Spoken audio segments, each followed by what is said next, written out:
Hi, my name is Daniel, and this is Mulka2 Media. Welcome to the beginning of my Far Cry retrospective. There have been more than enough games in the series now, with enough of a gap separating the latest release from when I assume we will see the next game, for a look back to be warranted. In this retrospective, I'll be looking at the following: Far Cry Classic, Far Cry 2, Far Cry 3, Far Cry 3 Blood Dragon, Far Cry 4, and Far Cry Primal. I will not be looking at Far Cry Instincts or Far Cry Vengeance, as these games are not a part of the main series and have long been forgotten. Today we will be beginning with the first game in the series, the original Far Cry, developed by Crytek and published by Ubisoft in 2004.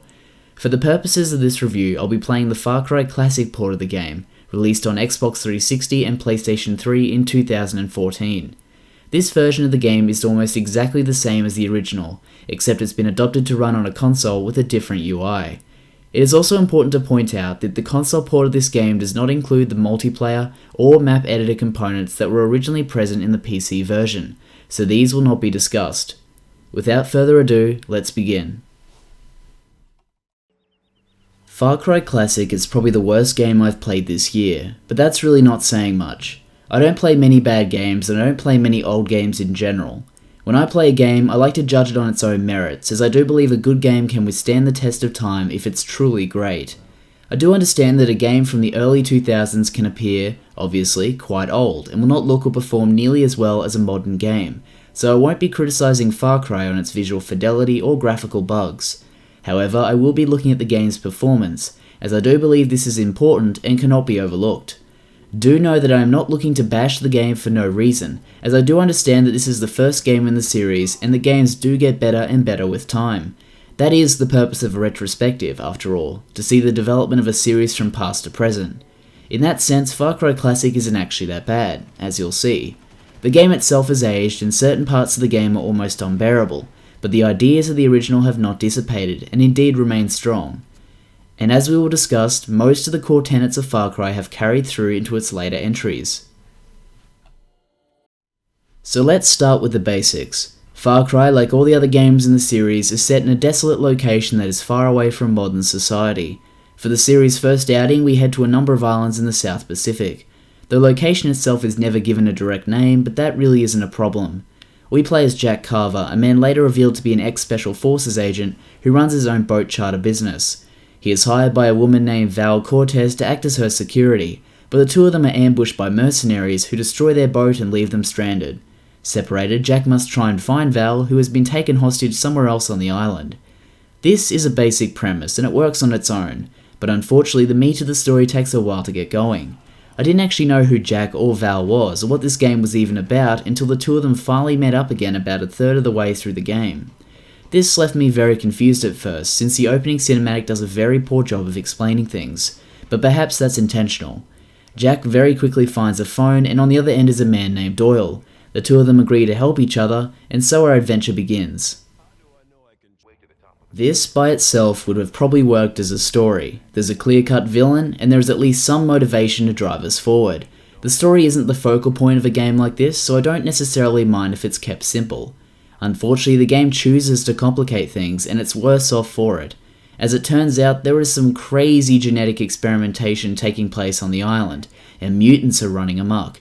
This is the excuse the game uses for allowing us to kill creature after creature in the later parts of the game, and it's incredibly stupid.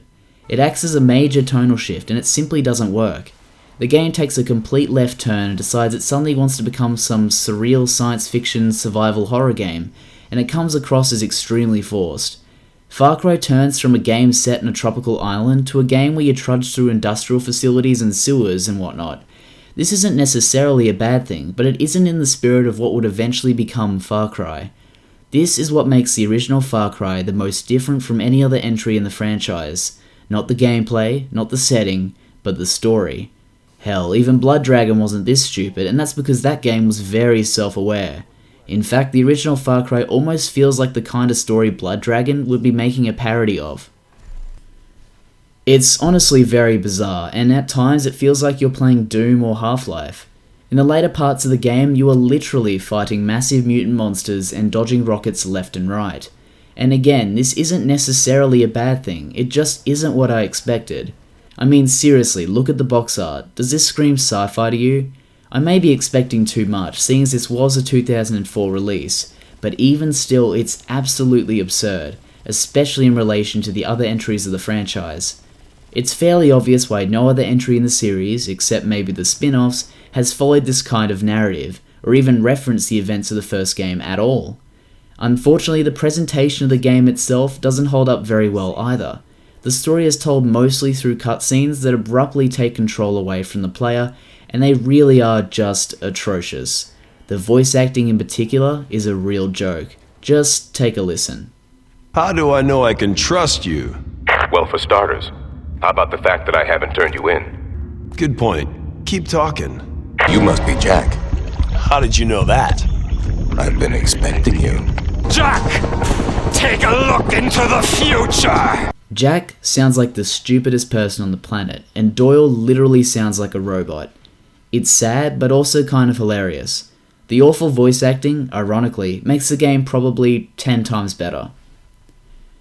My other gripes with this game may seem rather insignificant at first, but they really do add up.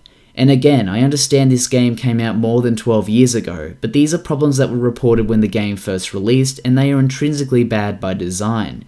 First is the lack of a map of any kind. The game is not open world, as I'll soon discuss, but mission based.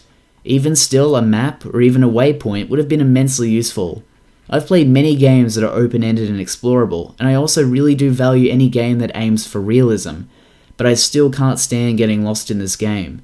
Some missions require you to make your way to the other side of an island, and I appreciate the freedom this allows. You are not restricted in the manner by which you reach your destination, and I like that, but I also need to know exactly where I'm going. Yes, I could take a boat to the other side of the island, but I don't know if my destination is high up on a mountain or not. I could try taking a car, but then I'd have to follow the road, and how would I know if I was taking the right path? Indoor levels are worse, since they are very large and maze-like, and the game will not stop you from going back in the direction you came. This happened to me more times than I'm willing to admit.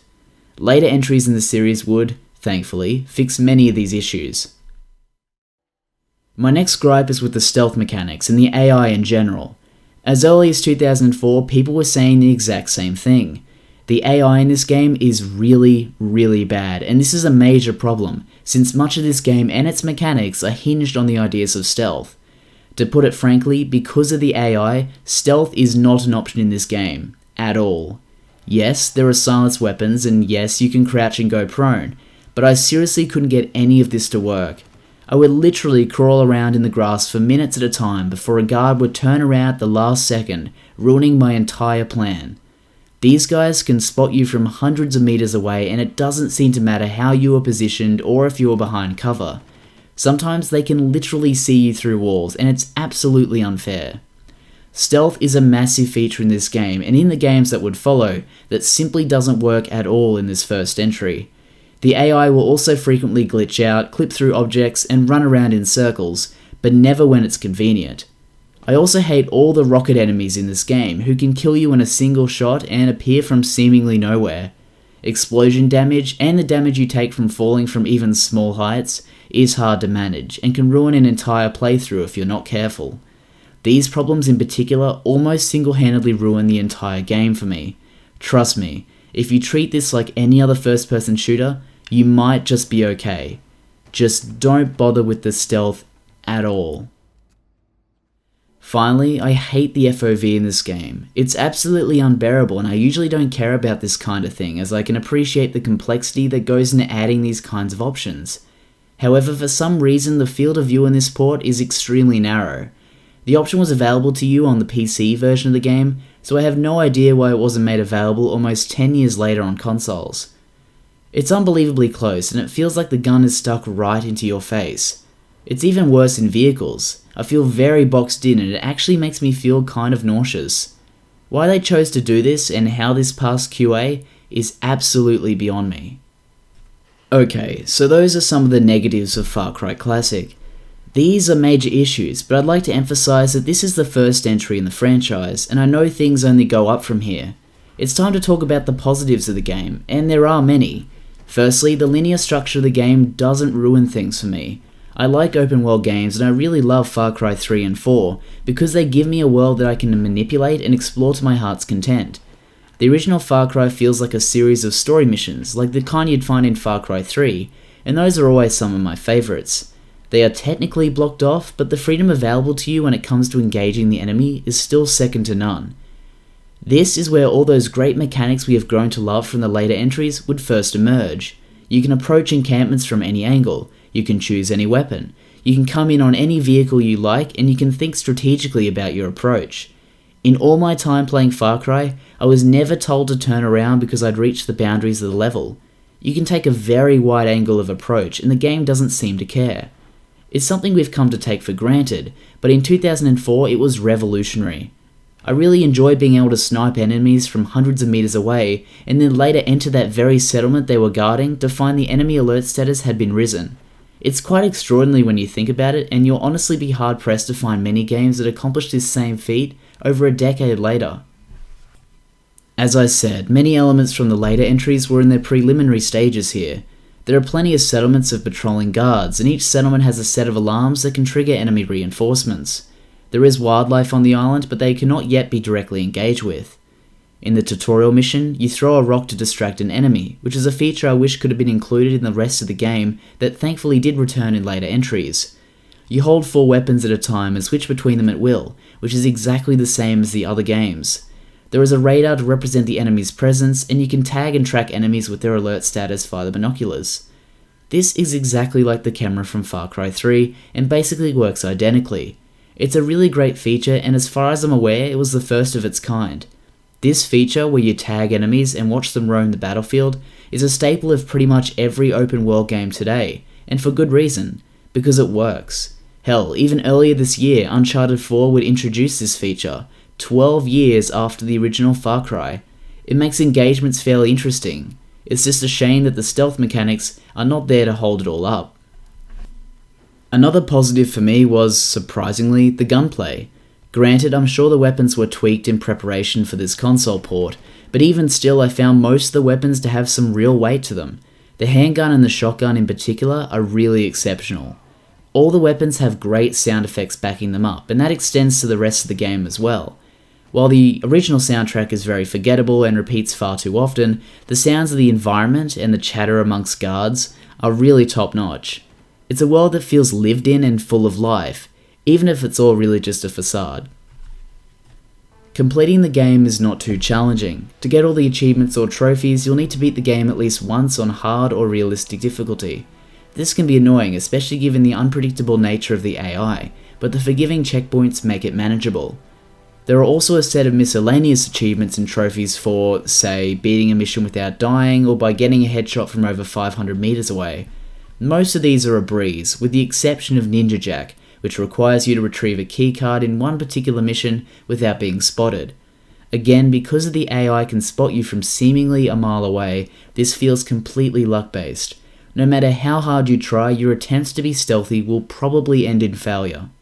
All in all, the game probably took me about 15 hours to complete 100%, and that was with 2 full playthroughs. Overall, Far Cry is far from a bad game, but it certainly doesn't deserve all the praise I sometimes see it receiving on the internet. Some look to Far Cry as an example of what modern first-person shooters should aspire to, and I can understand that to an extent. Far Cry offers freedom and choice, but lets you play on your own terms. That is, unless, of course, your terms happen to involve infiltration or stealth. Truth be told, Far Cry and Far Cry Classic are very dated, and probably aren't worth your time. The game was perhaps too ambitious for its time or for its game engine, but I can't say for certain. All I know is that the original Far Cry had some really interesting ideas that would set the groundwork for its far superior sequels. It's $10 on Xbox Live or PSN, and it's certainly not awful, but I wouldn't encourage a purchase. You can skip it, and you won't be missing a whole lot. Join me next time when I talk about the sequel for this game, Far Cry 2, for the PS3, Xbox 360, and PC. Thanks for watching.